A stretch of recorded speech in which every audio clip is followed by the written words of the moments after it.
Right, as we already will have said then in the intro, whatever week this comes out, it's been a long time coming. I've been trying to get him on probably since the day he left. Mr. Jake Hyde, firstly, how are you doing, mate? Yeah, good. Thank you very much. Yeah, thanks. Sorry it's taken so long, but yeah, I'm very well, thank you. How are you? I'm good. What I've realised is you're not the most tech savvy person that Wrexham have ever employed. I'm terrible. Anything technology, terrible, mate. Terrible texter, terrible on my laptop. Absolutely Well, there horrendous. we go. We're here. You're here now. We're going to have a chat. We're going to talk all things Wrexham, how the move came about, because Dean Keats, who we've had on the podcast before, he was very keen on you before we had the money to actually get it done. So, there's lots to get into, and we'll also talk a bit about Southend, and now you're at Yeovil, so there's plenty to get at. I guess firstly, Jake, the move to Wrexham, how did it come about, and were there any other competing offers at the time? Yeah, it was a funny one for me actually because I was at Halifax and I'd signed a 2-year deal there. So I'd had a relatively good year. So once the season concluded, that up at Halifax, you have your end of season meetings with the manager. I was very aware there'd been a couple of inquiries and a few borderline offers coming in. So I expressed to the manager that if there was an offer that obviously like floated my boat, I would like to leave.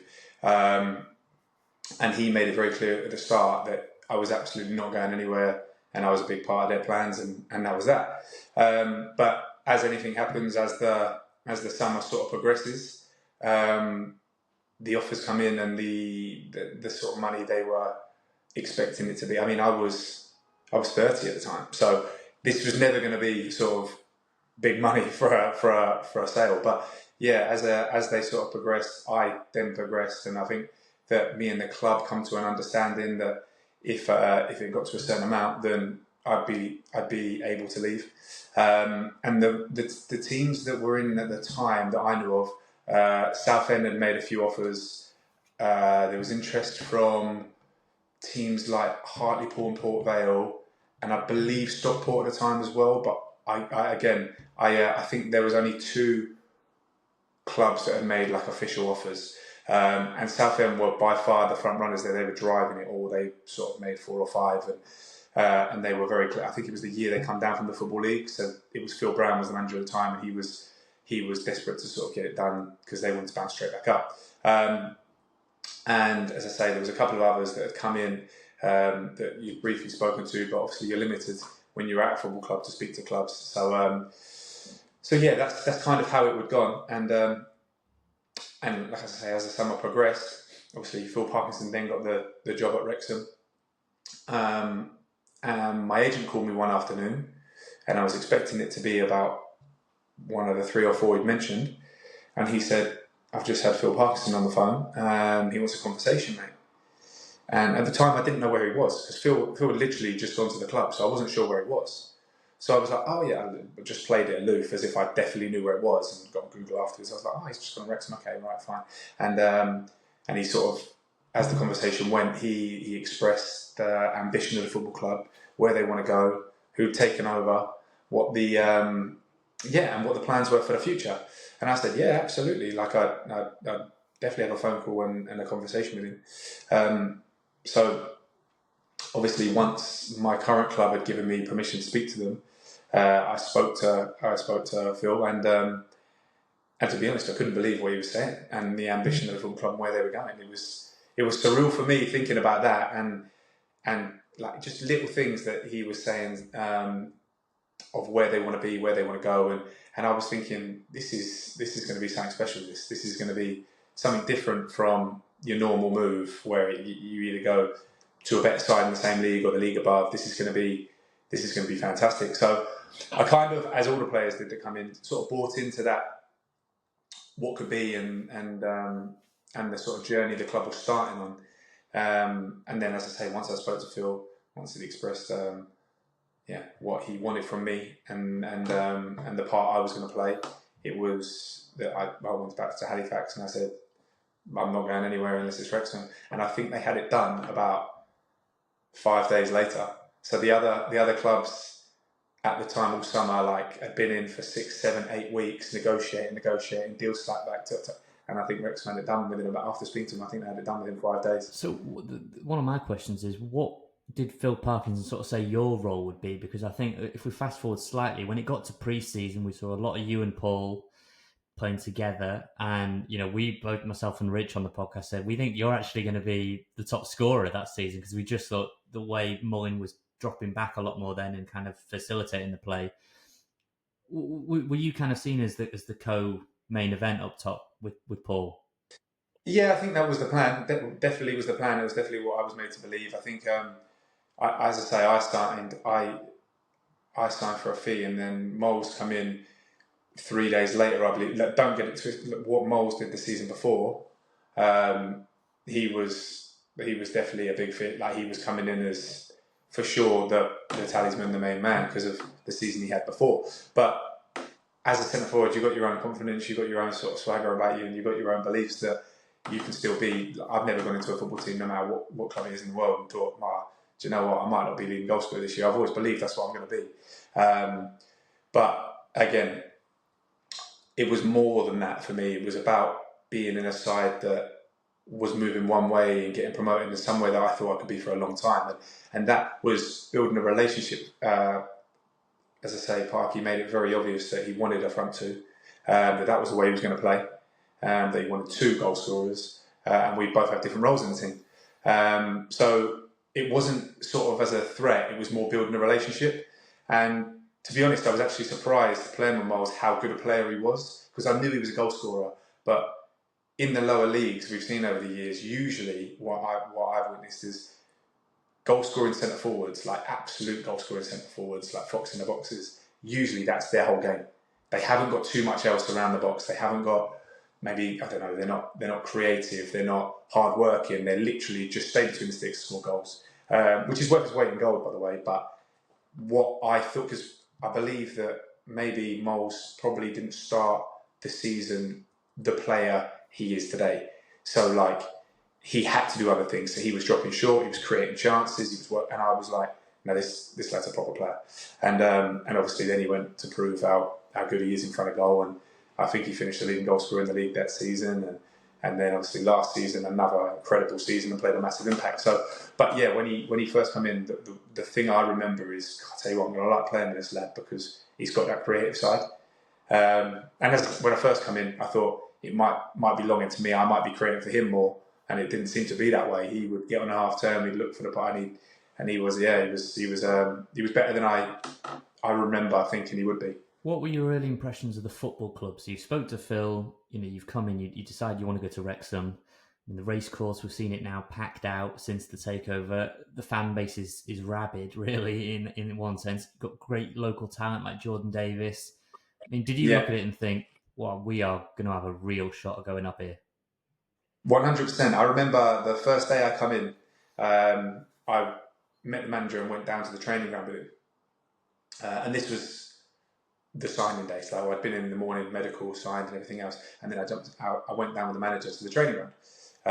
And the boys were getting ready for training. And the gaffer at the time was, when we pulled up, I remember getting out, and the training facility was unbelievable. It's middle of pre-season, it's baking hot, the sprinklers are coming up, the boys playing 11v11, and I stood on the side and watched for about half an hour. And I remember thinking, and I don't think we even had a full squad yet, but I remember thinking, this is a proper football club, this is a proper side, this is a proper football club.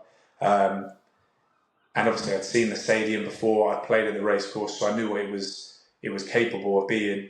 And then from the get-go, from the very start of the season, I remember calling my old man and being like, this is like no other football club I've played for before.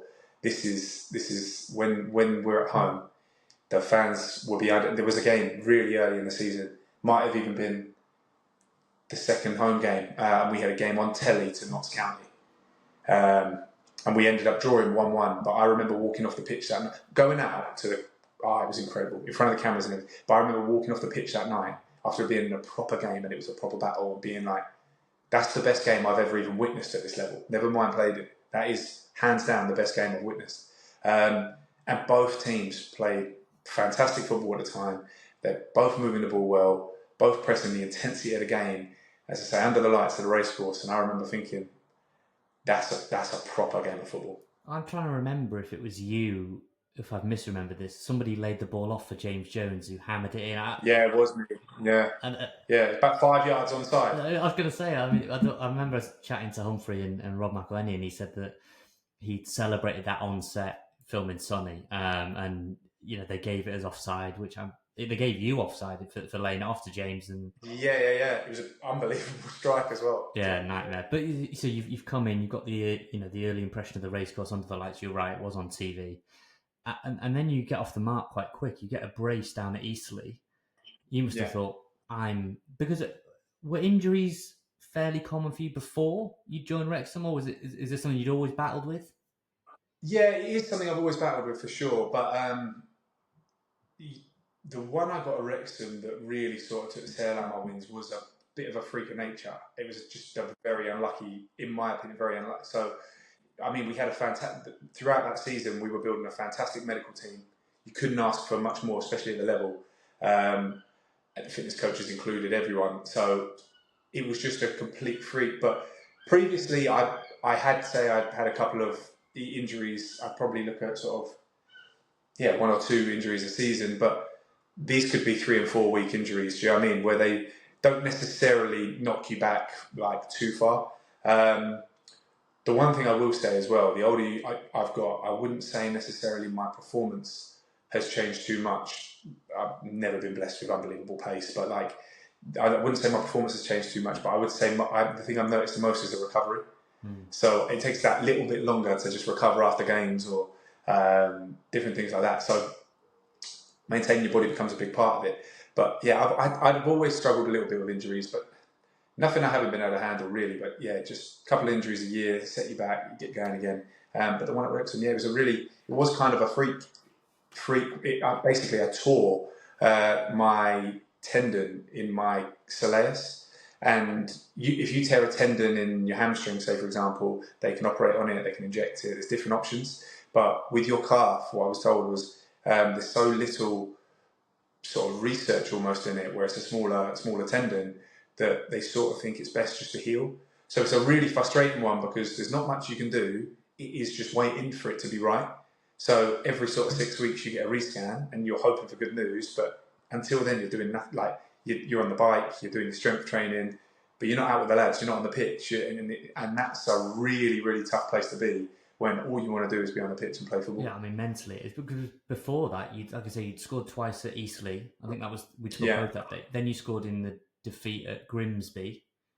And that made the documentary in season 1 where Parkin, loses his head in the dressing room. So you'd started well. You'd start the season well. Yeah, absolutely.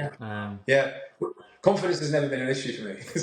so I'm as I say, I think that when a football club comes in and buys you, and they beat off other competition, you go in feeling good. You feel good about yourself. I think that's a massive thing. That was a really big thing that they wanted me. They had all these options. They had, as well documented, they had good money. They had good backers. They had all these options, and they wanted me. So that was a really good feeling. So you go into the changing room. I know a lot of the players from either playing against them or playing with them previously, and the gaffer put a faith in me.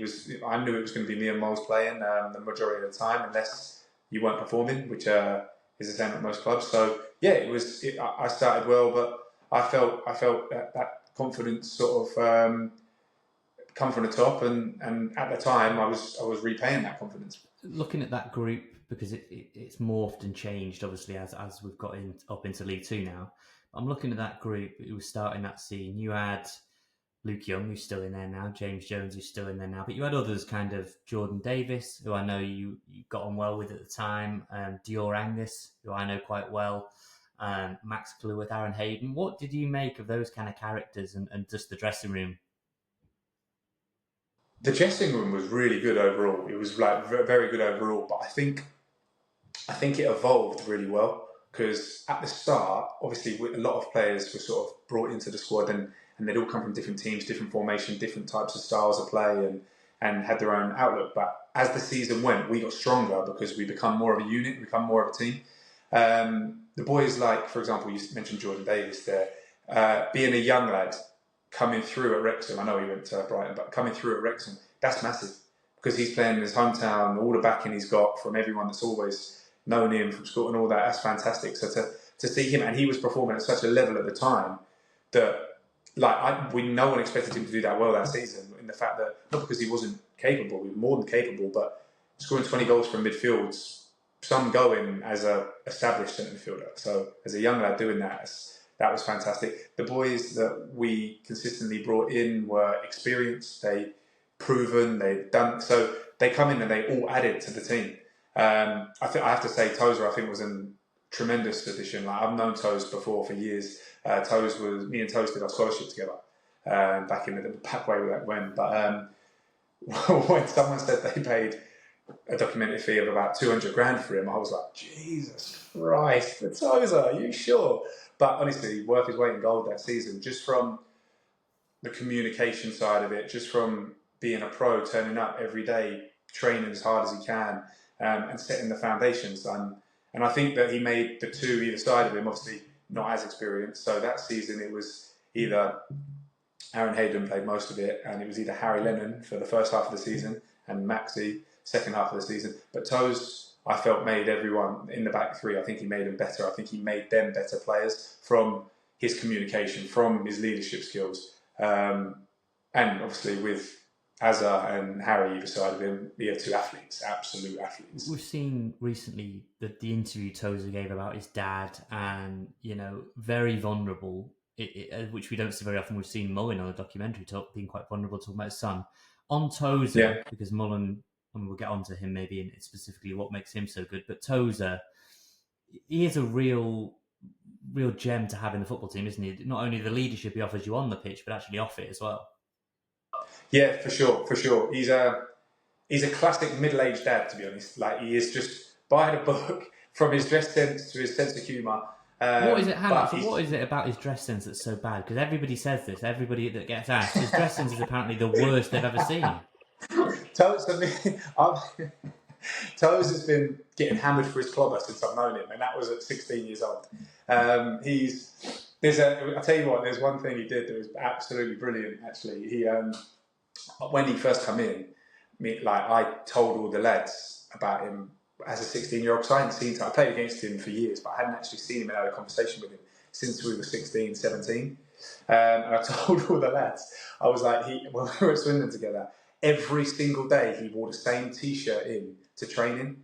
And this T-shirt said, I heart D&G, and it was a big heart here. I said, it's one of the worst T-shirts I've ever seen. I said, it was so overused. I said, it was so baggy that it was basically a V-neck now. I said, honestly, horrendous. Everyone used to hang it up every day, soak it in the shirt, all of this. I said, and he kept wearing it in. He kept wearing it. And then he come in and denied it. And I was like, hold on a minute. I was like, that's exactly what happened. And he denied it. So he was like, no, that never happened. I was like, yeah, it did. So I'm like trying to get proof. Anyway, fast forward 6 months, obviously I've forgotten all about it. And we had one of our team nights out.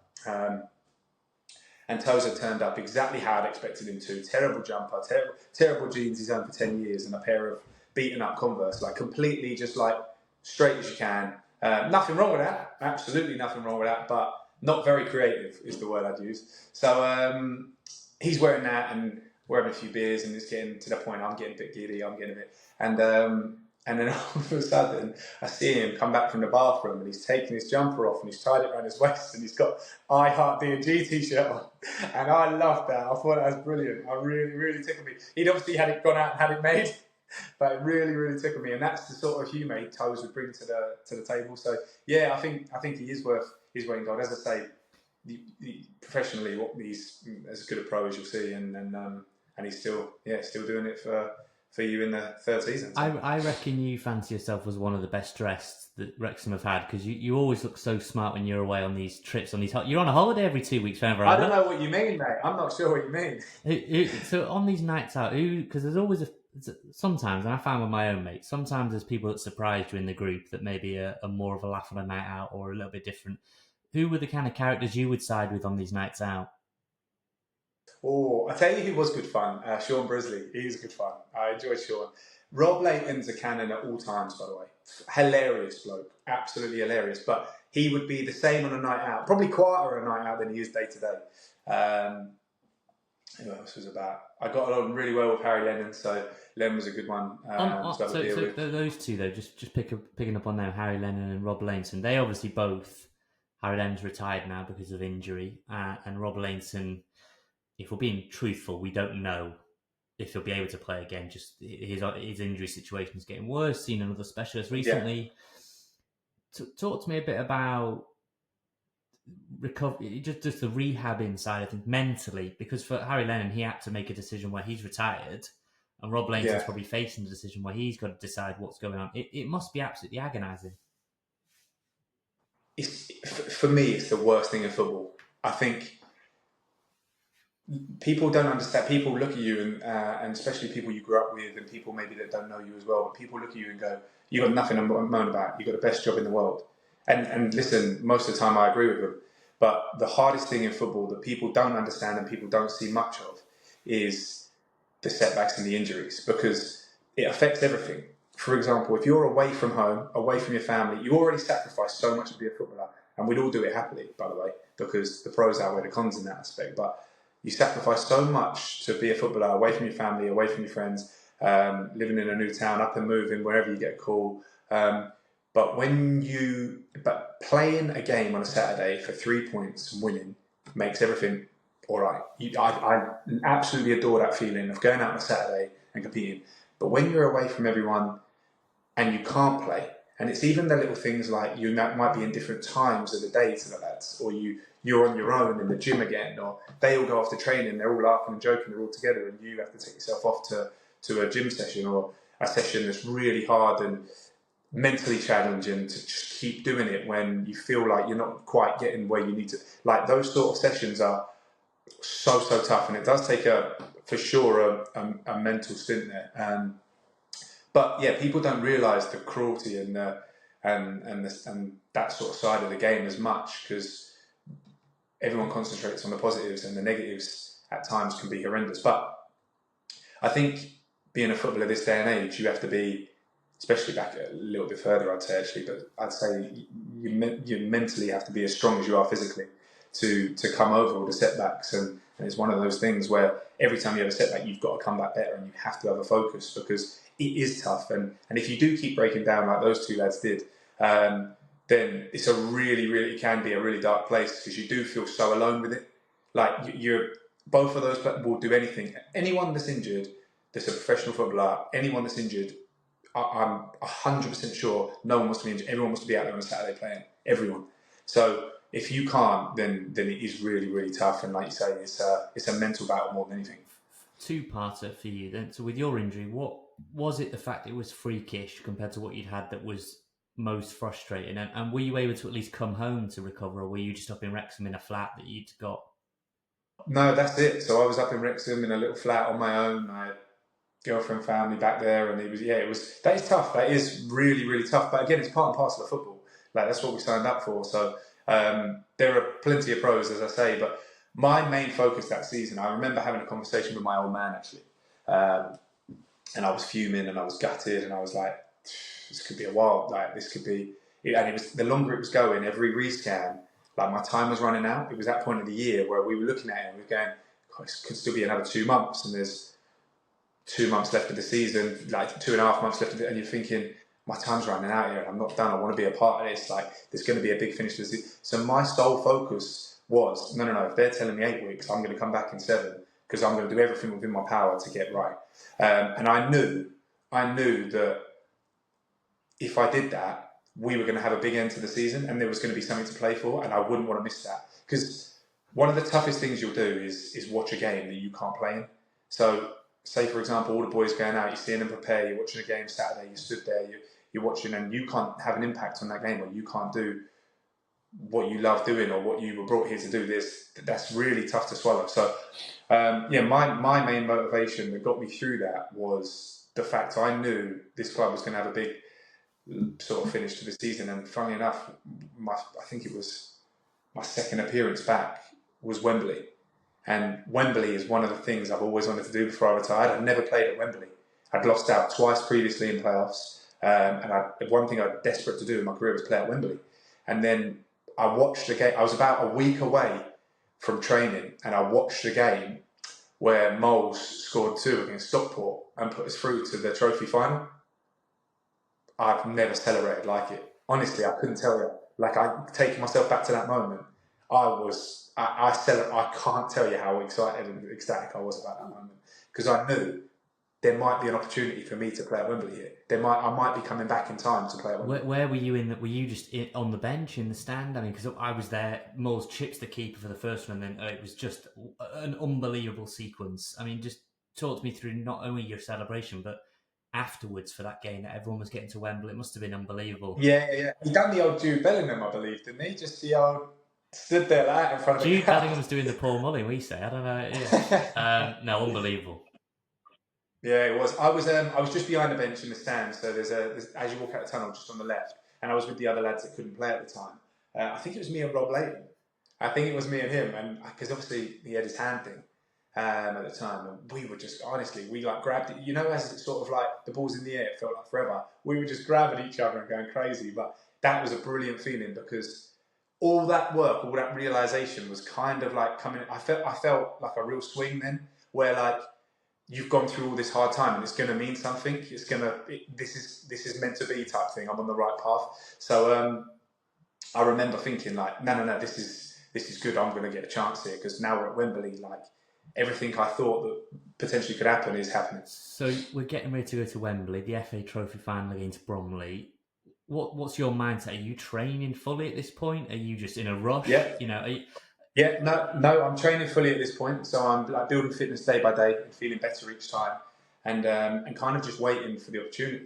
I also remember thinking, because we had a really big squad at the time, I also remember thinking as well, like, there's 7 subs here as well, so it's not like there's the normal 5, and the gaffer always likes having a goalkeeper on the bench. So I was thinking there's 7 subs here, 2 more have got to come into play, because obviously when you haven't been fit for so long, you wonder how long they want you to train with the team first, or if they wanted me to get any other games under my belt, but it was strange, because I put my mentality into, right, we're going after this, we're going to do everything we possibly can, because you're going to have a part to play, mate. I kept telling myself, you kind of feel like your stars are aligning a little bit, and this is all coming into like what you think. So I kind of got to that point, and when we won that game, I kind of like, without thinking about it, just assumed I would play and have a moment in the game. So it gets to Wembley, you're on the bench from the start. He's gone with Mullin and Palmer.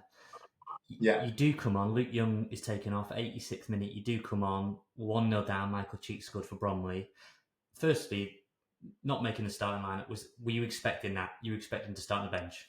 For sure. They brought Palms in an end of January. And since he come in, he's done really well. He scored a lot of goals, gave the team the boost we needed at the time, for sure.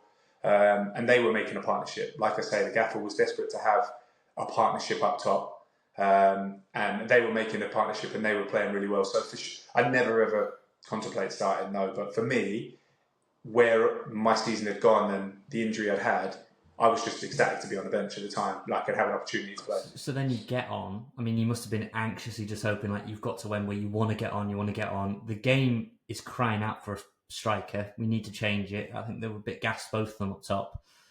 You come on, and then it's the moment that's been clipped up, loads and loads and loads. You score, the flag goes up, the owners are celebrating in the box. Talk me through that sequence, because you must have thought dreams had come true there, that you'd scored at Wembley. I was in the crowd. I was gone. I was off. I was done. I was, I remember the owners, that clip, when that ended up going quite viral, didn't it? And that's the best goal I've never not scored. But yeah, no, it was, like I say, I think I had 2 chances before that, funnily enough. One was one across come in, and funny, one of my best friends played for Bromley. Obviously, not a friend for that 90 minutes, but one of my best mates played for Bromley at the time, a lad called Liam Trotter. And as I come on, I've noticed he's picking me up from set pieces. So I'm thinking, here we go, mate. If I score here, you're never living this down. And the ball come in, and it went to the back stick, and someone heads it across. And I remember thinking, this is me, I'm heading this. And I got up above him. I was pretty high, actually, and I headed it down, and the keeper makes a good save, just tips it over the bar. And there's this fantastic photo that I throw up every year on my Instagram for his birthday of me just sort of coming above him. And if that would have gone in, he would have never ever lived that down. But so I'd come on. I'd had two of those chances where one I probably should have done better with. One I felt I did well with, and it was a good save. And then I just remember thinking, get in between the sticks, something's coming, the pressure's building, like get in between the sticks. And I think Miles was wide, and he put in a cross. Now I'm 5 yards in front of the post, so I remember thinking, just get in the keeper's eye line, because I can't touch it. Like, there's no way from where the ball was coming in, I could have done anything with it. So I remember thinking, just get in between the posts, and I sort of like ducked underneath it, and the keeper parried it, and then I put it in. But usually I think as a centre forward, you know beforehand if you're offside or not. So like if you make a run, you score, in your mind you think, I could have been offside there. Or if you make a good run and you know you're onside, you know. And I remember thinking, I'm 100% onside there. So like I didn't even look at the linesman. I was off. I was done. I thought, here we go. This is everything I've waited for. And then for that to get ruled out, I was gutted. But in the moment, funnily enough, I still thought that my time was coming. I just thought I was getting closer. So, all right, they've ruled that out, but I'm getting another chance here and it's going in. And it was just in my head that I was going to score that day. Unfortunately, it didn't count. I mean, we've said it, many times before, and especially after that game, but it was one of the most disappointing performances because we'd lost at Dagenham and people wrote that off as well. Stockport, one Stockport had scored, didn't really matter, and it got to the lads, it got onto the pitch.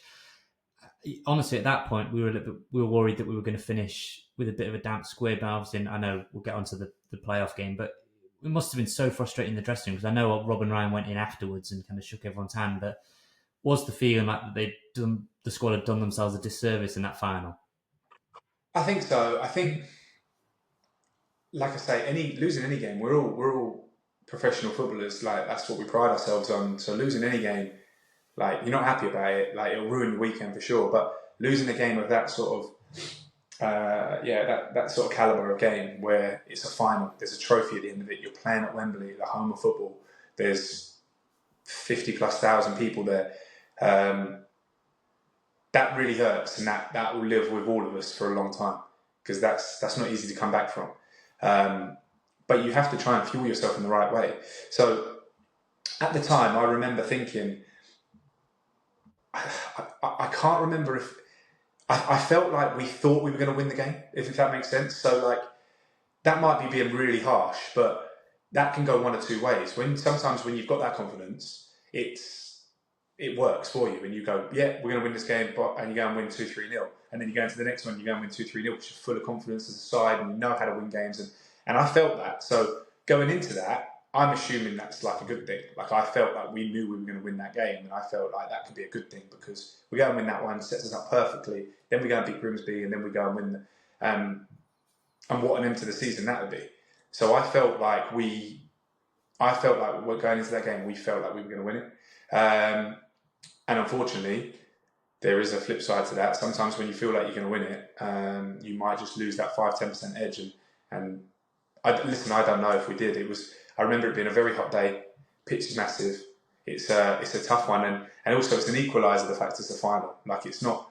We've seen it how many times before in a final. Anything can happen. It's not necessarily the best side wins. So it was one of those things where it was disappointing, but it was disappointing as a squad. But we had to pick ourselves up very quickly with the game around the corner. Were you surprised, given that was your sort of experience at Wembley? Were you surprised by how big the pitch was and kind of how it was just optically on the pitch, because it's completely different to sort of playing anywhere else?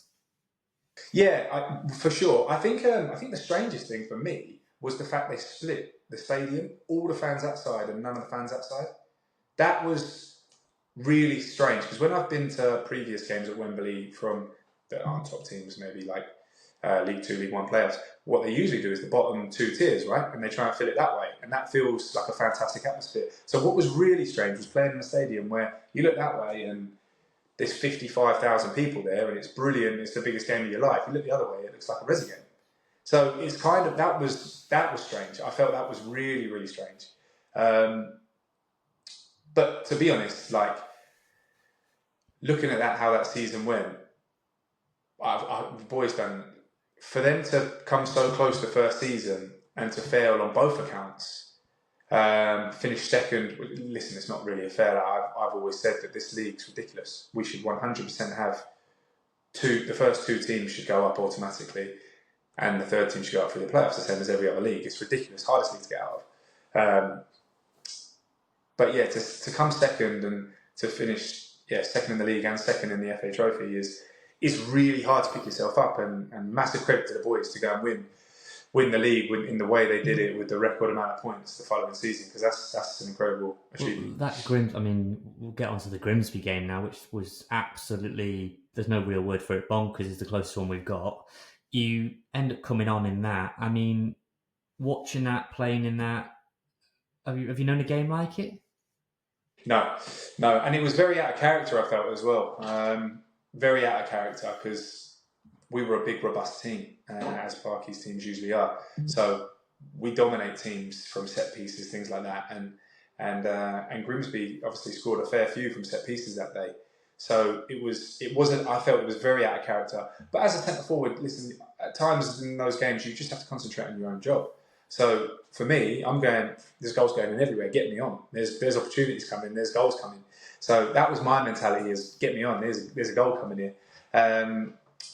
But yeah, it was very, very surreal, because you just didn't expect it. Like, coming into the changing room after that game, the emotions I can't even describe to you. It was surreal to the point I didn't believe what had just happened. And that was, unfortunately, the end of the season. So everything we fought for, everything we worked for, even personally throughout that injury, all those bike sessions, all those sessions, everything, it come to nothing, and that was hard to deal with. On the pitch before Luke Waterfall scores the header, I've always been fascinated to know, as a player, surely you're only human beings. Is there one eye on penalties at that point when you're getting into the final? Like, you as a striker thinking, I might have to take a penalty here. For sure. I remember thinking that at Wembley as well, actually. Because I was so convinced we would draw that game, like we would get a goal in the last bit. I was so convinced. So I remember there was a stoppage in play. I can't remember what for, and I remember looking at the goal thinking, where am I putting this? Which corner am I going in? So I remember doing that in both games, because I was so convinced that, I remember doing that in the Wembley game because I was so convinced that was going to penalties. The playoff game, funnily enough, I thought we were going to win it. But like you say, the closer the clock gets, you kind of have a little look and you go, right, I'm going there. And yeah, 100%. Like, as a centre forward, I think you've got to be one of the first people to put your hands up. So I was looking at that going, I'm 100% taking it. It's so frustrating for me when I watch matches for work and I see centre forwards fourth or fifth, or they don't take it, and it's like a centre back that steps up as the second taker. With players you've played with, it's mad, isn't it, that strikers don't always sort of volunteer for penalties? Yeah, it is. I think I completely agree. I think if you're a centre forward, then all the best centre forwards have got to have that sort of arrogance where they think, I'm the best man for the job here. But at the same time, penalties isn't necessarily all about technique. It's more about your bottle, in my opinion. It's more about having the bollocks to. Are we allowed to? You can say that. You got that. You got it, mate. You're fine. You're fine. Yeah. So it's having the bollocks to step up and be counted at the time and follow through with it. So yeah, I do agree that strikers 100% should take them. But at the same time, if you've got other players that are more confident and you've got a centre forward that isn't quite sure, and another player goes, I'm taking it, I'm scoring it, then as a manager, I'd want the 5 people that wanted the penalty to take them. I'll never forget, Miles said to me, I think it was the week before, he said to me, because the gaffer had to ask people who would take them. So the boys put their hands up, and it was kind of like, I'm in an iron with the order. And Miles always said he wanted to be in the top 3. First, second, or third. And he said, because I've been in a penalty shootout where we've lost by the time it's got to me and I never took one. He said so he was adamant that your best 3 penalty takers should be in the first 3, because if your best penalty taker's last and you miss your first 3, he doesn't get to take one. So that is a really good point. I do like that. I always like taking the first penalty, just the first one, get it done, and then, because there's nothing worse than sort of lingering around and the pressure grows and the pressure goes. So I was, in my opinion, if it was up to me, I'd always take the first one. Given you'd have been practicing shootouts in training before both of those games, did anyone surprise you? Any player that you thought, wow, yeah, fair play, they're a decent penalty taker? I can't remember, actually. Oh, there you go. I've put you on the spot. I mean, I mean, Luke Young, Jordan Davis, these boys, great penalty takers, to be honest. So I can't actually remember anyone being exceptional that I didn't expect to. We've always had a theory that Ben Tozer actually, because was he a striker back in the day? Because he's had some absolute rockets. No, what you on about that? No, is that a myth? Tozer was not a striker. Keep him away from that end of the field. Is that absolutely? So, there was some myth going around that he was a striker back in his youth days. Is that a myth? No. In the youth days, he. Hold on, I'm just going to turn this mic. In the youth days, Tozer was a centre back still. Very much so a centre back. For our youth cup run, we all dyed our hair bright. But it was supposed to be platinum blonde, like the Romanian team back in the day, because we had a really good FA youth cup run, and we all ended up doing it at one of the lads' houses in the Bath. We all did it ourselves. I was about 16 years old, and Toes, obviously he's got jet black hair. He done it, and it come out so yellow. It looked like cheese. It looked like straw. It was so yellow, it was a joke. And after the FA Cup run finished, we all dyed our hair back to normal colour. And Toes kept it the whole time. And he ended up making his first team debut with this horrendous blonde. It looked like a wig. He wasn't the best looking geezer at 16 years old. He's actually blossomed. But yeah, so no, he was always a centre half. Tozer was very much the same as he's always been, to be honest. He's been that sort of character, that sort of size, that sort of player where he tried to play football, and he's always had a long throw. So yeah, that's sort of been him from the get go. Talking about the dressing room afterwards, I think we might have seen a little clip of it in the recent documentary. I think we see Callum McFadden, maybe that might be a different clip maybe. But was it just silent? Was it just? I mean, what can you say after losing the playoff? There's nothing really you can say. Yeah, it was. It wasn't a good place to be because, again, a lot of us believe so much. So I felt like everything we'd gone through, we knew that us and Stockport County was so far ahead of everyone else in that league at the time that it was a real disappointment. Like, we just sort of assumed that they'd been promoted automatically, we'll get promoted through the playoffs. Not assumed, I don't mean that in a bad way. What I mean is we were full of confidence. We knew we were the best team in those playoffs. So if we turned up on the day, we'd win them. And then that sort of realisation and that trying to sink in when you're sat in the changing room, realising that everything we've done over the last 10 months, and we're going to have to start again next season, that was a horrible feeling. And obviously, when you progressed in the playoffs, we'd have been in training Monday, Tuesday as normal, and now it's kind of like, see you later, lads. And obviously, at the same as every season, there's boys out of contract, so you won't see them again. And it was just, I remember feeling so like overwhelmed with it that we hadn't achieved what we set out. Because for me, throughout the whole year, watching that team grow, I couldn't fathom that. I couldn't fathom that being the end of it. I just assumed that we would get promoted that year in the best way, just because we were a better team than most, and we were growing and we were building and we looked a proper outfit. And I just thought, yeah, this is a team that deserves to get promotion. But sometimes you don't get what you deserve. No, well, we know that. Well, we've got it now, but we knew that for many, many years when we got 98 points. Absolutely. One other question I was going to say is that maybe this is a tad harsh, and I'm sure you can put me back in line with it. Were you annoyed when the club signed Ollie Palmer? Or did you just think the writing's on the wall for me now? Listen, football's a business. It's absolutely ruthless, and football doesn't owe you anything. So it's one of those situations where I knew it would have a big impact on my future because they brought Palms in from a higher level and they paid a lot of money for him. So that's a sign that the club are investing heavily in it. But that's part and parcel of being at a club that wants to win things. And that will happen again and again and again. Even the calibre of players they're now bringing in, Steve Fletcher players like this.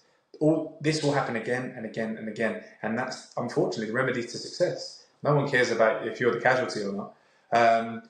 So, yeah, like, don't get me wrong, at the time, it was a bit of a, when you're injured, like I said, you're in a low place as it is, at the time, it's a bit of a, Jesus, all right, cool. Because you feel like you get forgotten that little bit easier, you get forgotten that little bit quicker, rather, like, no matter what we say, if we're winning games, but I don't know, we're missing a couple of chances, something like that, it's always nice for someone to go, tell you what, mate, it'd be brilliant if we had you out there, because that just gives your ego that tiny little bit of boost, and that might carry you forward to go, I'm going to hit this week hard, because people remember they want to be back. But Palm's come in and he done brilliant. So the thing is, in the grand scheme of things, it was a fantastic decision from the football club, because he come in, he hit the ground running, and he did really, really well. And that's football. And that's football. And he's a good bloke, really, really good bloke. He's had a great career, and I wish him all the best. And I still speak to him now, to be honest, because we have got a group of us where we still touch base. So yeah, we still check in there and there. And as I say, he's done fantastic. So on a personal level, yeah, you're disappointed, but from a football club level, they had to do that. They had to go and bring someone in if they wanted to.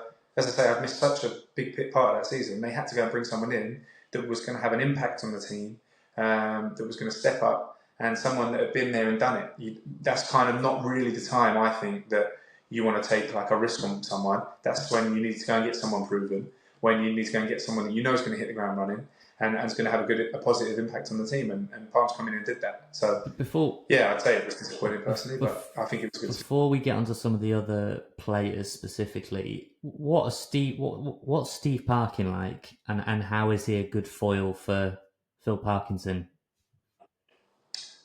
Little Parky is he's old school. Like he would be, yeah, like didn't tolerate any rubbish, didn't tolerate niggles, didn't tolerate anything. He was very old school, ruthless, absolutely ruthless as well. But I think he was a different type. So I'm sure Phil Parkinson was just as ruthless in a way. Like he's had a fantastic career. You can't not be.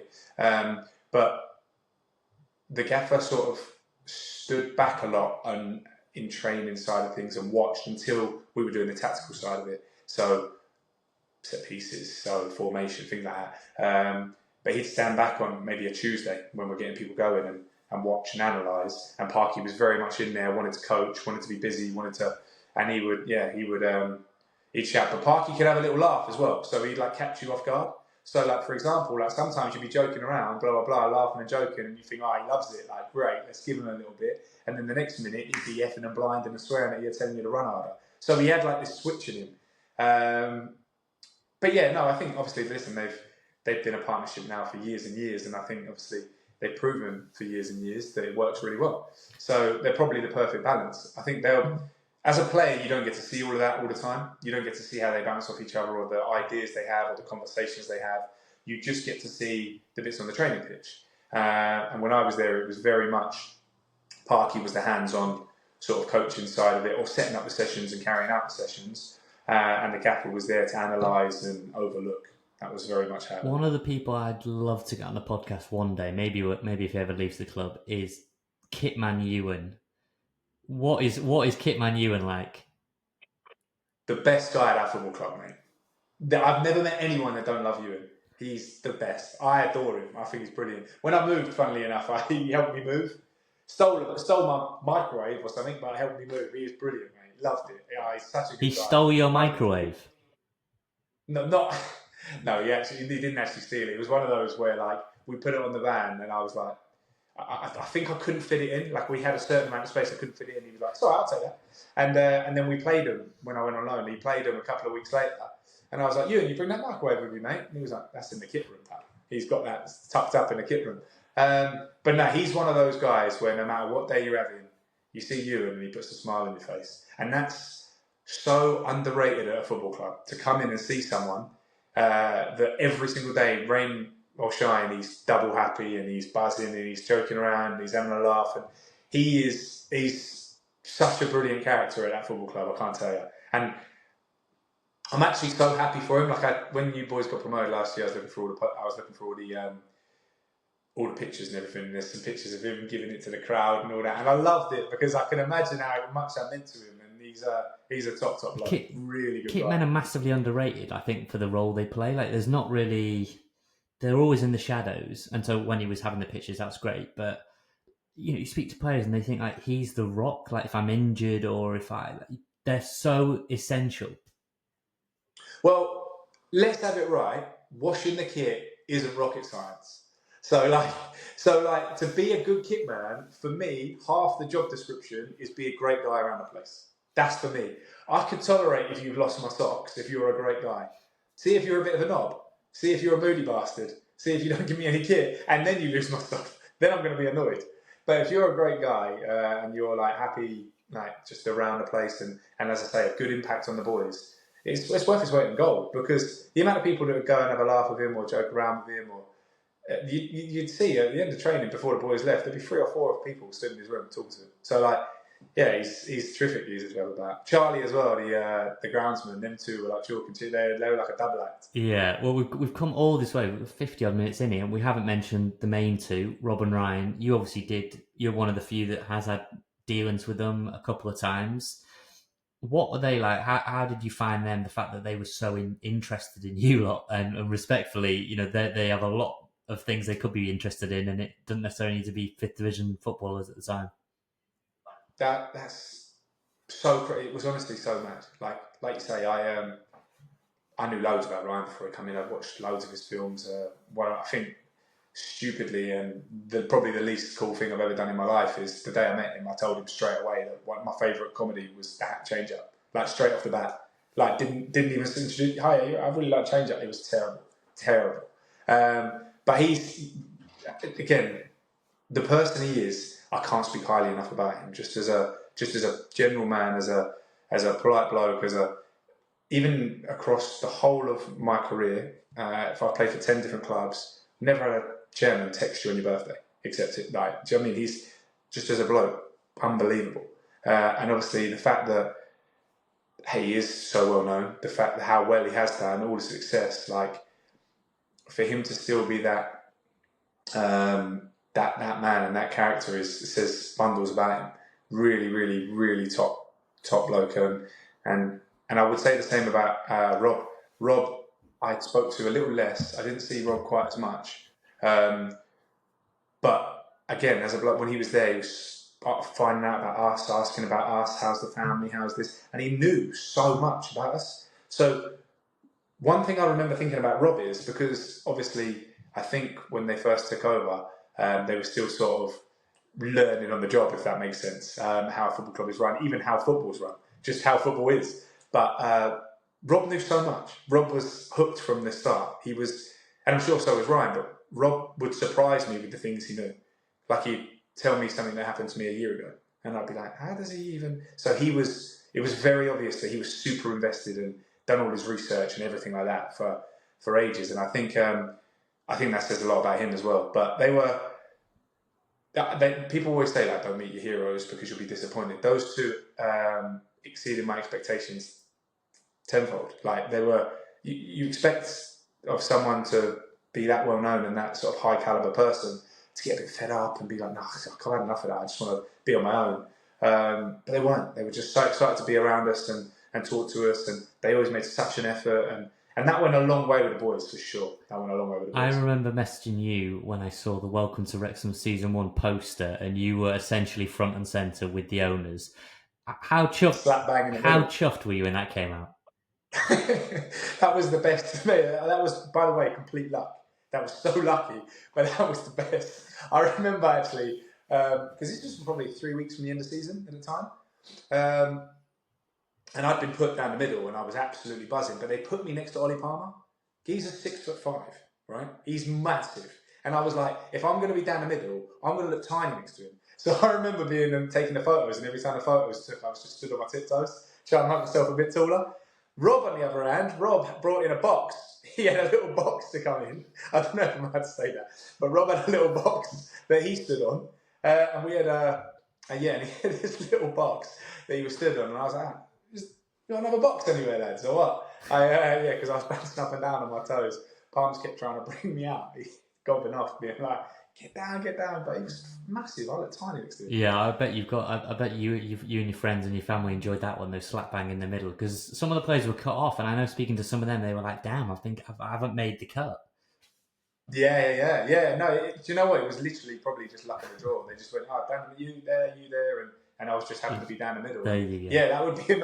I'd be gutted if I was one of the ones wide. There you go. I remember there was an extended one. I think Bryce made the extended one, the landscape, but once they put it in portrait, the lad's nowhere to be seen.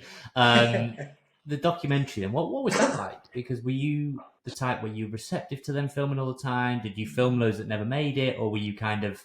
Because actually, funnily enough, apparently I got told once that Tozer, because he likes to laugh and, you know, he didn't want to seem unserious, so he actually was not really in season 1 that much, because he asked them sort of not to. I think that's right.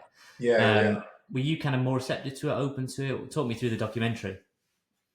Listen, I don't know if this is a good thing or a bad thing, but I did a lot of filming that didn't get put in. So I was kind of like, I thought at the start I was much more receptive to it at the start, for sure, because it was all new and it was exciting and things like that. Don't get me wrong, it does get a little bit of a grind, like when it's consistent and it's always there and you haven't got your own time. And like you say, if you want to have a laugh, like sometimes you feel like you couldn't. But I did a lot of interviews that actually didn't get used. And speaking to one of the directors, they said the main thing was that because I missed so much of the season, they sort of followed the team on the pitch, which again, completely understandable. But that's just part and parcel of the game. So I did do quite a lot of, especially when I first signed, did like interviews in the hotel room. They followed me to a coffee shop. They come to my home, things like that. And didn't get you. But that's, to be honest, I was kind of doing that just because they'd asked me. Like, it wasn't a big thing for me. Yeah, it's fantastic to sort of see that side, and it's a completely new experience. But it didn't. The fact that I didn't make much of the documentary per se. It's not sort of. It doesn't bother me because I was there when it was all filming. I saw it day to day, and that's a memory that'll live with me for a long time. And in the fact that we can sort of refer back to it by looking at that, it's brilliant. It's really, really good. So yeah, like the biggest thing for me was I didn't play a big enough part on the pitch. So that was the more upsetting thing for me. Like, I would have, if I ever watched that documentary back, I would love to have had like games where, like, I remember that game, and like you score a winner in the game and what it means. I would have rather been in that side of it more so than the talking. So the biggest disappointment for me was that obviously that injury and the fact I didn't have as much game time as I would want. The biggest disappointment for me was they used one little clip from the podcast over the entire season, and it was the 1 week I was away. So I never made it. I was fuming. But no, there we go. But I remember bumping into you. We're going to get towards your exit on loan, and then kind of time comes to an end with Wrexham. But did you play in this Man United behind closed doors friendly? Yeah, I did play in that. So it was that was a great experience. Are you a United fan? Or have I made that up? No, you completely made that up. I'm a Chelsea fan, which isn't much better at the minute, to be honest. But yeah, no, I played in that game. Yeah, I played. I think by that point in pre-season, it was 60-30s. So boys were doing 60 minutes and the rest of them were doing 30. So it's past the point of 45s. So I think it was 60-30. So I think I played 30 minutes in the Manchester United game.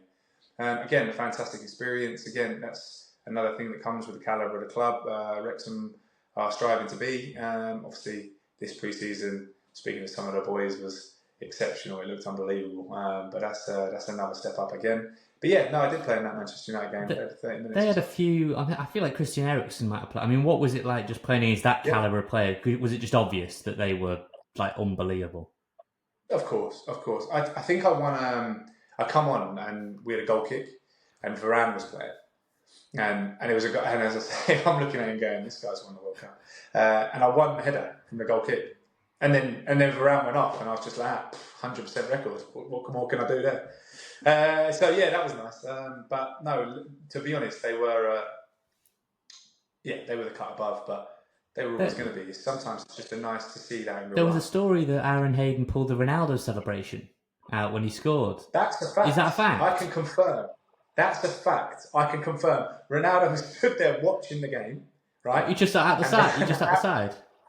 At the side, yeah. Stood there watching the game, right? So Ronaldo witnessed this himself. And as I done what he does, he got above someone from a corner and he scored after 1 minute, right? He scored after 1 minute, and he ran off into the corner, sprinted off, and all the boys are jogging behind him, congratulating. And he ran over to the corner and he went, Sue! And all the boys were like, oh my God, what have I just seen? And he was like buzzing with himself, so happy with himself. So it was, yes, one of the most mental things I've witnessed in football. That's bonkers. I mean, fair play. I was going to say, had he told anyone he was doing it, but clearly not, because no one seemed to know he was doing it. No, absolutely no one knew that. Yeah. So let's fast track a bit, because I do want to talk about Southend, and we're a little bit pushed for time. But you leaving the club and ends up with sort of Sam Dolby coming into the club from Southend.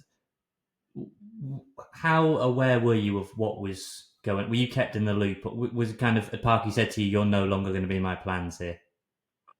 No, it wasn't that at all. Actually, I think I'd had a previous conversation about where my new role would be with him.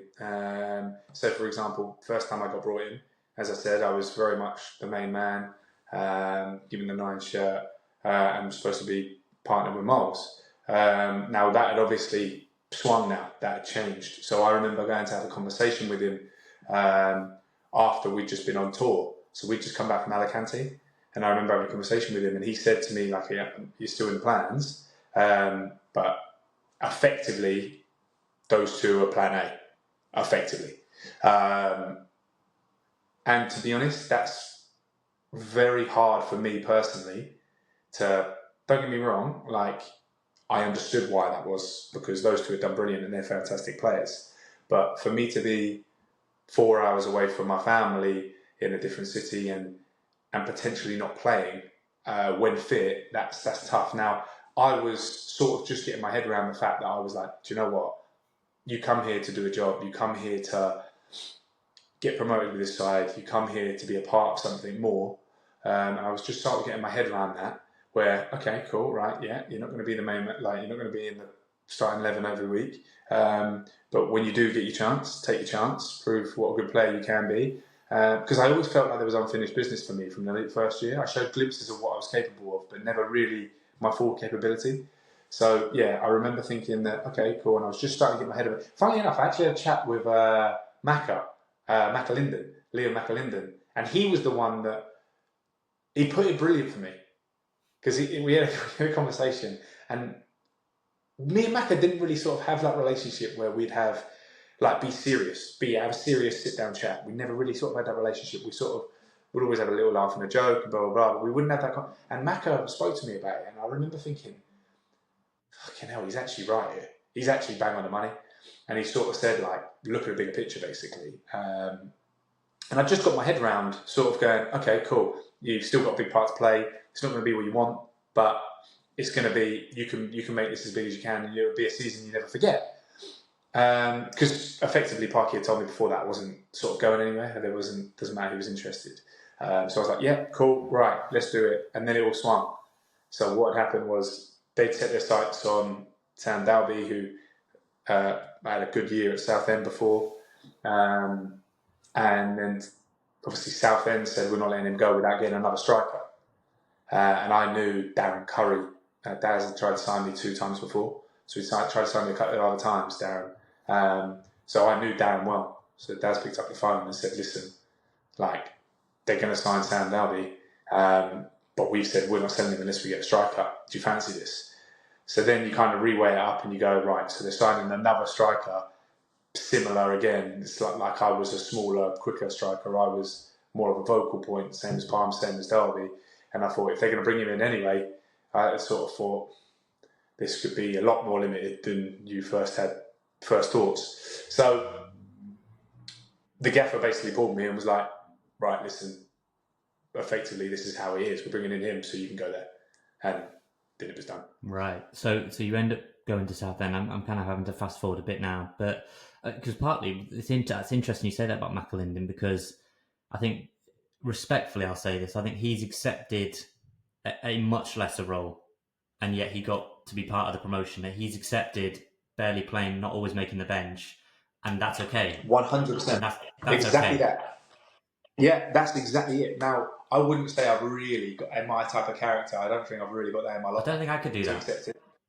No, I'm very much like that, and I centre forwards are stubborn, And I'm one of those where, like, say for example, I come on the weekend and scored 2 goals, I'd expect to start the next game. So that would be really hard for me with the type of character I am.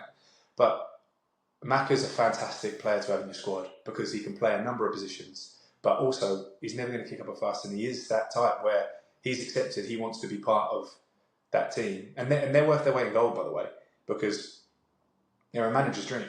They're an absolute manager's dream. Like, a manager doesn't want someone that's going to be in there knocking on its door every week being like, why am I not playing? Why am I not playing? So for Macca's, all his strengths, for his ability, for the fact he can play in so many different positions, it's why he's done so well at the football club, and I'm sure he'll be there for a long time because he's got the role Macca's chosen to play is such a unique role, and it's crucial. It's crucial for your football club. So he's done really, really well. But that was effectively the conversation he had with me. He was like, that was effectively, listen, you might have to get your head around this. You might be coming on. You might be getting 20 minutes. You might have to, and it was at the time I was like, no chance, mate, no chance. I want to play. If I'm going to get fit in the I've ever been, I'm going to be better than I've ever been. I want to play. And then, as I say, as it goes, you see that, because sometimes it takes that person, that's just a little bit away from the situation to read it better. And I found, Macca did that. So he's done. I remember having a conversation with him, and as I say, he was bang on the money. Southend then is a brilliant football club that have got a brilliant fan base, but they are a complete mess. Talk to me. You've hit the nail on the head. I don't literally, that's exactly. And I'm sure you're like all the fan base in that we all want Ron Martin to leave the football club alone and get the hell away from it and let them, prosper basically without him. And we've seen the protest from the fan base.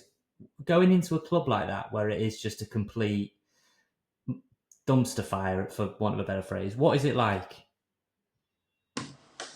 It's much tougher than I expected. It was probably worse than I'd done. I didn't have time to do too much due diligence on it. So what I knew of Southend before going there is Roots Hall. Playing there loads of times in League Two, things like that. The fan base being unbelievable. I always loved playing there. Loved it as a player because the 2 tiers behind the goal, they felt so on top of you. The atmosphere was brilliant. Loved playing there. And I've always looked at Southend like a proper club, proper football club. Obviously, previously in the Championship. So I wanted to go there. I wanted to represent them. I knew the manager. I knew Darren. I knew the way they wanted to play. It was proper football. So on that front, it ticked all the boxes in the fact that, all right, I'm going to play for a proper. I can't even tell you how much of an impact it has behind the scenes. It is massive. When you come in from a freezing cold training session and it's been snowing and you haven't got warm water to shower and the training ground's a tip and you're freezing. Or when there's silly little things like you're paying for lunches yourself that haven't turned up. Just silly little things that all build up. Just on top of you, like the boys sat there. Luckily, I was on loan, but sat there and the boys on payday, not knowing if they're going to get paid, or checking that, no, they haven't been paid, got mortgages to pay, haven't been paid. So go again, I haven't been paid again. And then it just drops further and further back where they're 2 weeks behind, and then the boys start going, well, should we be playing now? Like, should we be playing football on a Saturday? Or should we try and strike us? Like, there's all this. So the pay issue is obviously a big one that I wanted to ask. Were you kind of, because you were on loan, were you sort of covered, like Wrexham kind of covering, and it was less of a worry for you? So how it works, so exactly that. So personally, it was less of a worry. So what happens is Wrexham, I'm still contracted to Wrexham, so Wrexham pay my wages, but Southend pay Wrexham my wages, or the percentage they worked out. Right. So Wrexham will pay me direct. So obviously every month that's bang on the time, and they're brilliant, and that's fantastic. But Southend would then pay them, and they'd always be late. I'd imagine. I never. It wouldn't be up to me, but they'd pay them. But Southend done my bonuses and my rental, and I'm still owed money to this day. So what I'm trying to get my head around with the pay issue at Southend is, we had it at Wrexham. I did a famous story about Dean Saunders came in with 20 grand in a briefcase and said, lads, who needs it the most, basically. I'm not trying to make light of it at the same time, and I know Chris, who covers Southend as a journalist for the Southend Echo, brilliant guy, brilliant reporter. Really good guy. It is, yeah, really good guy, great guy. But in the dressing room, how draining is it? I mean, you were an older player. Was it some of these lads are genuinely is it's cliche, but genuinely is mortgages, kids, families that need to get paid? Listen, no one at this level's on enough money to not be able to miss a month willy-nilly and not be able to pay your mortgage. Like, it is, we had boys that, I remember sitting next to one lad in the changing room and talking to him, and I won't obviously mention his name, but he was trying to apply for a mortgage. And he was during a house sale, so we'd had their house accepted. Him and his missus were buying this place. They were going to move into their first house, and during that time, it had taken so long that his 3-month mortgage in principle had now run out. So we needed to apply for a new one. His mortgage offer had expired, so we needed to apply for a new one. And he applied for a new one. They wouldn't give it him because Southend had missed payments on his mortgage. He missed payments, so they wouldn't give it him. So now he's scrambling. It's having such a massive effect on his life. And there was things like that all the time, not knowing if you're going to get paid, to the point of we weren't paid for so long that you'd be sat there on Friday and you wouldn't know if we were playing or not. It was crazy. We were having regular meetings, and it was to the point it was so detrimental. I can't tell you how to, because you try not to, and the manager will try and put a nice spin on it, and he'll try and be like, lads, listen, forget all that, it's about us in here, and that's what you have to do as a manager, right? You have to try and protect the players and get the players on side, but it wasn't like that. You were having boys on a Friday night, like not knowing what to do and struggling, and as I say, that is so hard in football. That's such a hard thing, because as much as we all love football and as much as we want to play and we will play for free, when that is your sole income, you need to be paid, because you have bills, you have financial situations, your family might need supporting, you might have things like that. So you need to be paid, and that is a stress in anyone's life that takes your focus away from what you're supposed to be concentrating on.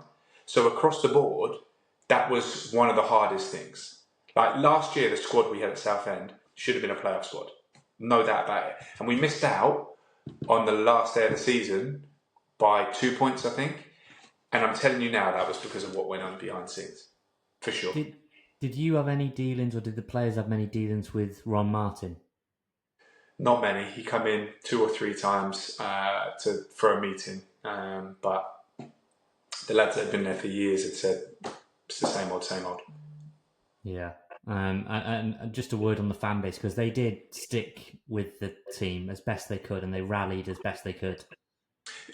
Brilliant fan base. Fantastic, especially when they're on your side. Fantastic. So loud, travelled everywhere. But it's a proper football club. It's a proper football club with proper fans. And I tell you what is strange, because I'm lucky enough to have played for the last 2 sides I played for, Southend and Wrexham. You don't realise until you play for the club how many people actually support and follow those clubs. I could be in London, Southend and Wrexham fans. I could be abroad sometimes, and I've had a Wrexham fan come up to me. I've been very, very lucky, considering I've never played at the top level. Been very lucky the teams I've played for, in the fact that the fan bases have been brilliant, really, really good. Well, look, you were allowed to play. I've no clue how you were allowed to play against Wrexham while you were on loan. We thought that was the biggest joke we've ever heard in our life. And then you scored again. Was that one onside? I can't really work out if that was on or off. I hate to say this, right? I'm saying this on the wrong podcast. That was an absolute liberty. The referee, right, didn't know why he cancelled it. Tozer being Tozer in his ear, didn't know why he cancelled it. So the goal was given. It said on the tannoy, right, everything. We were walking back to the halfway line, all the squad after scoring. I'm thinking, there we go, off the mark for a new club, lovely stuff. Like that's the monkey off your back. And then all of a sudden, blows back. Captain ran over. Why is it not allowed? He's gone offside. Lino looked at Lino, flagged by the side. I've gone, Lino, offside. He was like, no, nothing to do with me. And I've gone, so ref, what is it? And he's gone, handball. And I was like, handball? It was a one-touch finish. He was like, no, the play before. And I'm like, what is going on here? I've never seen anything of it, but the league actually come out and apologised publicly afterwards. The league come out and said, listen, that goal should have stood. And again, Ryan, I know we spoke about it, touched on it previously, but Ryan texted me after the game And he was like, mate, listen, like, he goes, you never want to see anyone score at your football club, but if anyone had to, like, I'm glad it was you. And he was like, it looks like you were hard done by. So that was a message that, again, like, just shows the calibre of the man he is. It was a brilliant message. But it was, very surreal day, that. Very, very surreal day. Because having been with the boys 3 weeks earlier to then go and play against them and playing against Azza and Toes almost felt like a training session for the first 10 minutes. I was going to say, was that not a bit weird? Was anyone in your ear? I can imagine Tozer was enjoying going up against you. No, do you know what? Toes is actually all business. So like he would never, he's all business in the game. He's like, he'll be like just talking, get round him. It was actually Azza a little bit like that liked it. He enjoyed it. He would be like, come on then, let's have this battle and like enjoy it a little bit. But Toes is all business. And also, a lot of people on this podcast remember, infamously probably from his time with us, Callum Powell. Is he an actually all right lad? Powell is one of a kind. He is. His heart's in the right place. He's just so high and so low. He is either the loudest person and the most bubbly kid on planet Earth, and he's like a kid at Christmas, but hilarious, or he's like down in the dumps. He's just so high and so low. But he's a good lad. His heart's in the right place, Powley, and he. I think he's aged well. I think maybe you didn't get the best version of him when he was younger. There you go. We'll give him that. Let's just do then some quick fire ones because you've been on for so long. We're really, really grateful. Right. Who was your best mate in the Wrexham dressing room? Probably Harry Lennon. Me and H signed in the same week. We're both like London boys. Both sort of like spent a lot of time. We lived right next to each other. And yeah, we had coffee club most days. Harry, great lad, really good lad. So yeah, me and H were very tight. Who was the best on the training pitch? Oh, Jordan Davis, good trainer, very good trainer. Toes, very professional, great professional. Rob Layton when he trained, very good, very, very good. And then Miles in the finishing drill, brilliant. Never missed a target. Who was the biggest moaner then? Who was the worst trainer? Oh, there's a few moaners. There's a few moaners. I was one. Palms was another. Who else was a big moaner? Just the Southerners, just the Southern boys. Yeah, all the Southern boys. Yeah, yeah. Who else was a big moaner? No, I don't know if there was anyone else actually. We'll go with you. We'll go with you boys. We'll go with you two. Yeah, me and Palms moaners. Yeah. So we've already established that Tozer's got the worst clobber at the football club. Who was anyone tight on a night out? Was anyone kind of like dust coming out the wallet? Oh, tight. That's a good question. Who was tight? I don't know. Many nights out. Say again? Did you get on many nights out? Not many. Not that year. No, we didn't get on many actually. The club had to cancel the Christmas do because there was a bit of COVID outbreak. So that was wiped out, which was unfortunate. And to be honest, most of the nights out we did have were from the kitty. So all the fines. So you would rarely have to put your hand in your pocket really on a night out. Who was getting fined the most then? Fined the most. Who was sloppy? There was some boys sloppy because you'd have things every day that were like jumpers in the training. But Azza was quite sloppy. Azza was, he'd forget his head if it weren't attached, mate. He was one of them. But all like innocent things, just like forgetting his jumper and stuff like that. Never late, nothing like that. But yeah. I think he was fine master actually, was he? He was the fine master? Yeah, I'm pretty sure he was. Which is wild, by the way, knowing his character, how we left him in charge of that. But great lad, good guy. Who do you think was underrated during your time at the football club? Underrated? I thought, when Rob Layton was fit, very underrated. Brilliant goalkeeper. Harry Lennon, when he was fit, again, I know these are mates of mine as well, but probably Harry was an absolute machine. 98 kg, fastest lad in the team. Just couldn't stay fit.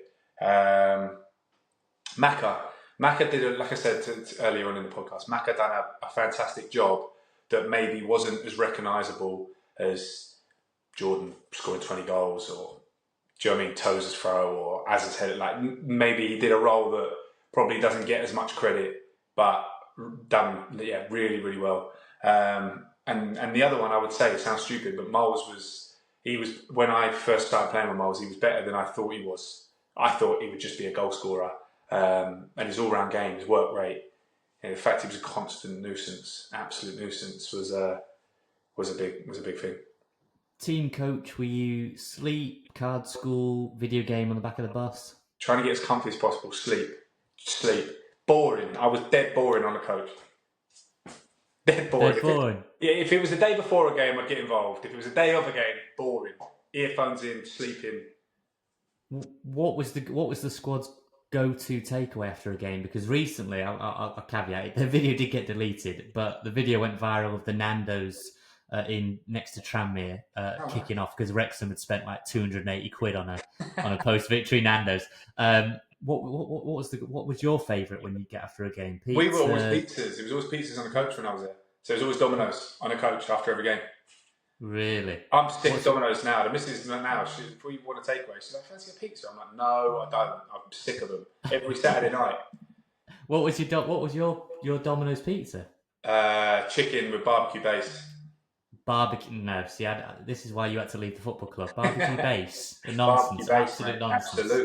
Absolutely. I might get killed when people hear this. Maybe they'll agree with you, but barbecue base is a ridiculous decision. No, not having that, mate. That's a fantastic topic.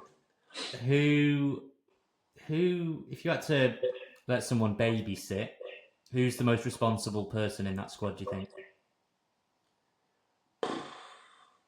Luke Young. Young, you would have my kid. If I had kids, Young, you'd have my kids in bed by 5.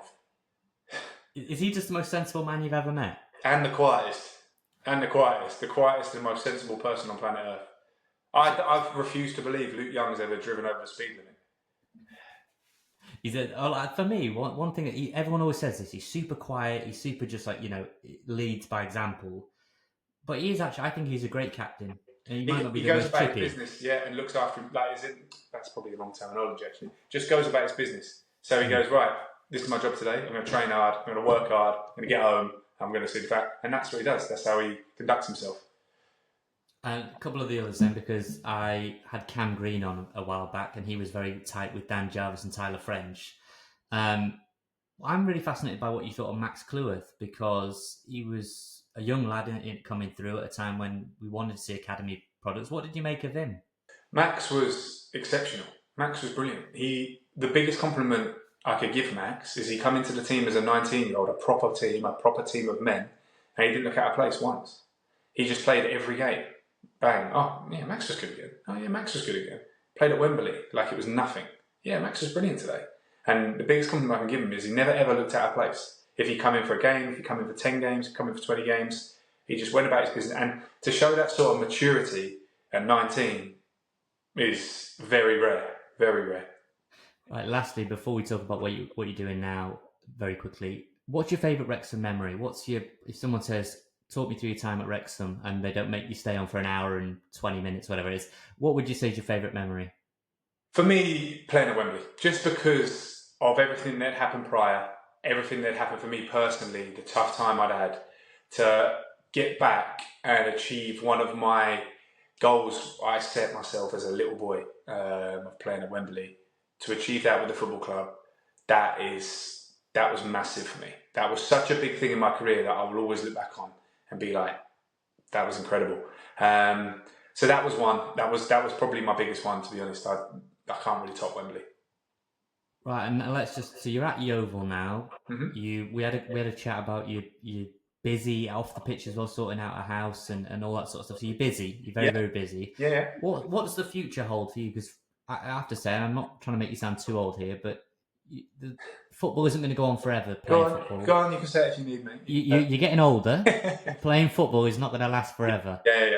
What does the future for Jake Hyde hold, do you think? Do you know what? I'm just sort of trying to find my way with that now. I've got a couple of bits going on. I've got a little property portfolio that I'm building, and as I said to you, I'm just doing a big renovation at the minute, and it's something that I would maybe like to look at when football does finish.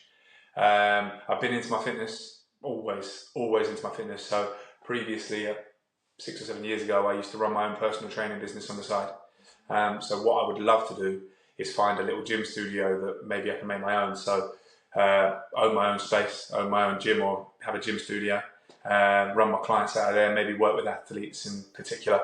I would love that because I feel like I've got like wisdom. I can sort of help younger boys coming through, maybe the things that I would have done differently, or maybe like warning them on things that they might come up against that I wish someone had told me when I was breaking through, or because a lot of football, which people don't realise, you will have so many more downs than you will have ups. But those ups, those ups you get, those pros outweigh it all. They're brilliant, and that's why we all play the game. But the little downs you get, where you get injuries, you get drops, they all accumulate, and you have so many of them. It's just about how you bounce back, and that's what I've learned. It's just about how you bounce back from the disappointments. And those, as I say, those pros you get, the positives of promotion, of a cup run, of getting a move to a new club, of scoring a last minute winner. All those they don't come around as much. They're very far and few between. But those moments are so special that they make everything else worthwhile.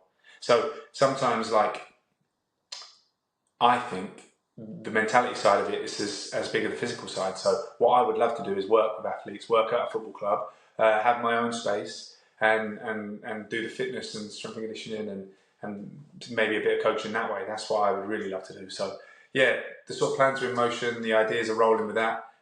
So if I can do something between property and something between the strength and conditioning and working with other athletes, that's what I would love. I think that would be good. Love it, mate. So we're not going to see Jake Hyde, the manager, is what you're saying. We're not going to see that anytime soon. Not for me. I don't think. Listen, things might change, but not for me. I've never really been that way inclined, and I've never really sort of wanted to do it. Never done my coaching badges. It's just never really appealed to me. Looks stressful, mate. It does. A bit more of an you've easier got lifestyle. you've got a thick head of hair like me, so I think we would both lose it. Basically, I reckon I'd be a cracking kitman though. Yeah, I reckon I've got the gift of the gab. I'd be on the wine every night. Fact.